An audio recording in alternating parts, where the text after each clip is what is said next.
Salut et bienvenue sur Tu savais ça, le rendez-vous des sujets strictement inutiles et donc rigoureusement indispensables. Alors, aujourd'hui, on s'attaque à une question monumentale. C'est la seule expérience que tout le monde va vivre, mais que, par définition, personne ne peut raconter. Qu'est-ce qui se passe vraiment au niveau biologique quand on meurt? C'est une question qui fascine, qui fait un peu peur aussi, et qu'on va décortiquer ensemble d'un point de vue purement scientifique.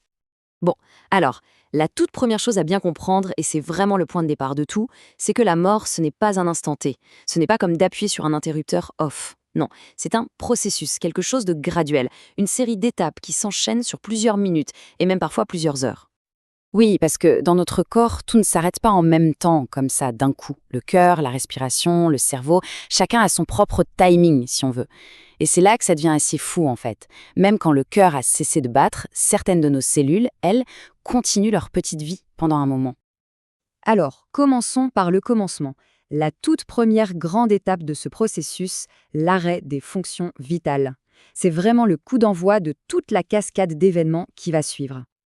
Ok, donc tout part de l'arrêt du cœur. Le moteur s'arrête, le sang ne circule plus, et donc plus d'oxygène pour les organes. Et le plus gourmand de tous, c'est le cerveau. Il est le premier à en pâtir. En 3 à 5 petites minutes, il se met en veille. Et pourtant, comme on le disait, au niveau des cellules, il se passe encore des choses. Ce moment très précis, c'est ce que les médecins appellent la mort clinique. De l'extérieur, on a l'impression que tout est fini. Le corps est inerte, il n'y a plus de pouls, plus de respiration. Mais en réalité, à l'échelle microscopique, la mort biologique n'est pas encore totale. Et cette distinction, elle est super importante. Allez, on avance. Une fois que ces fonctions vitales sont à l'arrêt, le corps, lui, il ne reste pas inactif. Il commence une toute nouvelle phase, une phase de transformation. Et là où ça peut surprendre, c'est que ce n'est pas du tout le chaos. C'est un processus biochimique super prévisible, et même, on peut le dire, très bien organisé. Alors, cette transformation, elle se fait en gros en 4 grandes étapes. D'abord, le corps se refroidit. Ensuite, les muscles deviennent tout raides. Après ça, des taches apparaissent sur la peau. Et pour finir, les milliards de bactéries qui nous habitent, eh bien, elles entrent en jeu. Allez, on regarde ça de plus près. Le premier signe, c'est la température qui chute. C'est logique, le corps ne produit plus de chaleur. Il se met donc à refroidir, tout doucement. On parle d'environ 1 degré en moins par heure, jusqu'à ce qu'il soit à la même température que la pièce.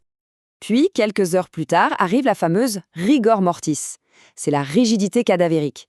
C'est simplement dû à des réactions chimiques dans les muscles qui les font se contracter et se bloquer. Ça commence en général par les plus petits muscles, ceux du cou, de la mâchoire, et puis ça s'étend progressivement à tout le corps. Après ça, on a ce qu'on appelle les livor mortis. Alors là, c'est simple, le cœur ne pompe plus, donc le sang, il va où? Eh bien, il va en bas, attiré par la gravité. Il s'accumule dans les parties basses du corps et ça crée des taches un peu violacées sur la peau. D'ailleurs, c'est un indice super utile pour la police scientifique. Bon, maintenant, on va parler d'un truc qui est absolument fascinant. Ce qui se passe dans le cerveau. On a dit qu'il s'éteignait assez vite à cause du manque d'oxygène, c'est vrai. Mais des études assez récentes suggèrent que ce n'est peut-être pas la fin totale de l'histoire. Figurez-vous que des chercheurs ont détecté des ondes cérébrales qui continuent jusqu'à 10 minutes après que le cœur se soit arrêté. Et chez certains animaux, on a même vu un énorme pic d'activité électrique juste avant le silence complet. Un peu comme un dernier feu d'artifice. Et cette activité, ce dernier sursaut du cerveau, ça pourrait être une explication, en tout cas neurologique, de ce qu'on appelle les expériences de mort imminente. Ces témoignages de gens qui ont été réanimés et qui parlent d'un tunnel de lumière, d'une sensation de flotter, ça pourrait être ça, la dernière tempête électrique du cerveau avant le noir complet. Par contre, attention, il faut être très clair là-dessus. À l'heure actuelle, la science n'a trouvé absolument aucune preuve qu'une conscience puisse exister après la mort cérébrale. Tout ce dont on parle, ça reste bien de l'activité biologique, un reste d'activité dans le cerveau.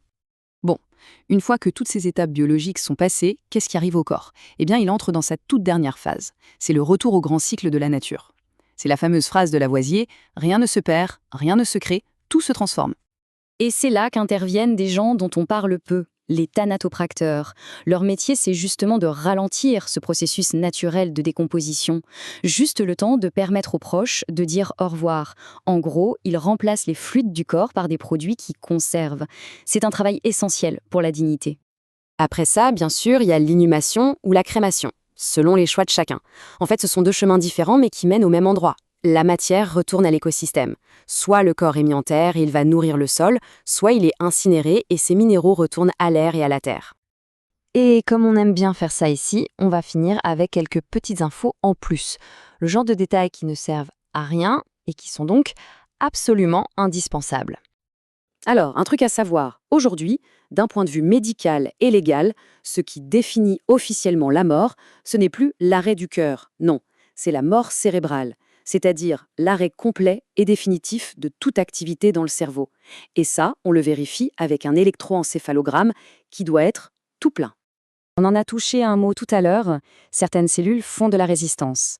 Par exemple, les cellules de la peau ou du foie, elles peuvent tenir le coup jusqu'à 24 heures après l'arrêt du cœur.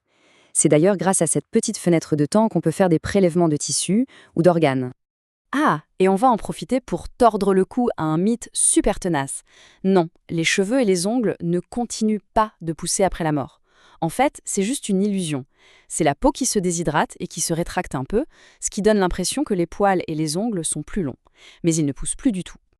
Voilà, on a fait un petit tour du processus purement biologique de la mort. C'est une suite d'événements, de la chimie, de la physique, où au final, tout se transforme. La grande question qui reste, évidemment, et que chaque culture, chaque philosophie essaie de résoudre à sa façon, c'est quel sens est-ce qu'on donne à cette transformation finale ? À bientôt pour un nouveau sujet.